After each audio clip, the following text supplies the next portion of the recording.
Bia follow the real definition of women supporting women. Obole on Facebook na agbago na agbada. Bia follow the real definition of women supporting women. Ya bụ ụmụ nwaanyị be anyị nọ na Germany.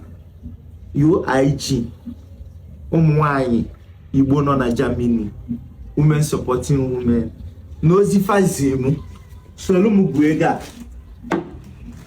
1 2 3 4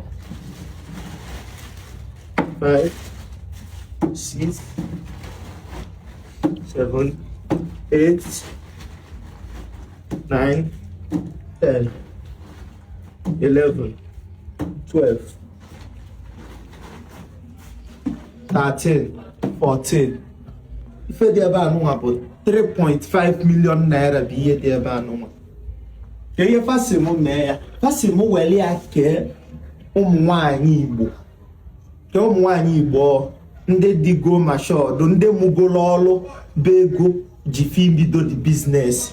So ọ bụ na ịmụgo ọlụ ifugie nji asị mmadụ nwee ife ọ na-alụ. So ọ bụ na ịbụ nwaanyị, so ụmụ nwaanyị ọ ya bụ women supporting women. Nwaanyị ya anọkọta dachi nwoke ego.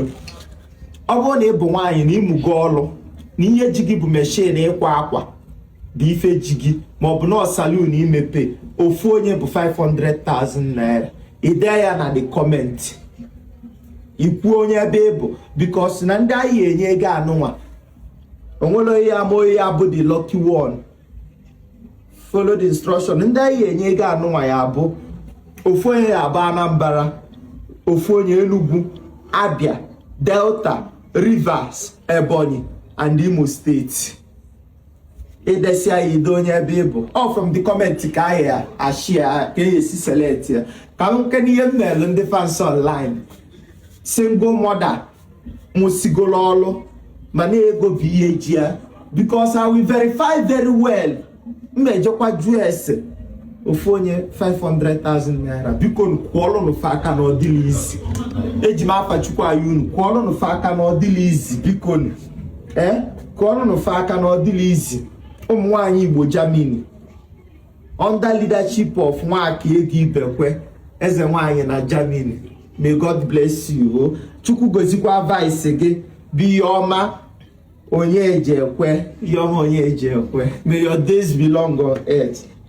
Amara Shiodo, secretary aka na-ede ede.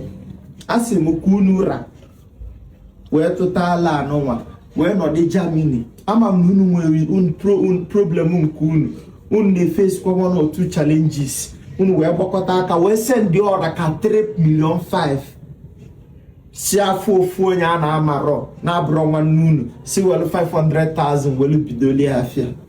Chukwu gozikwa unu. Kobi n'igwe gbokwala unu mkpa unu. Amarọ m ihe ọzọ azin, amarọ m ka ọ dị ma adị na arụ oju ma arụ oyi. Oju ka ma arụ oyi. May God bless all of you. And gị nwa na onwe gba mbọ share the video. Like comment here. Idekwa afọ obodo yi. Dafo obodo gị. Asị ọkwa nke kọwa onwe dafa the village ọbụla Anambra from Anambra Enugu. It can only get better.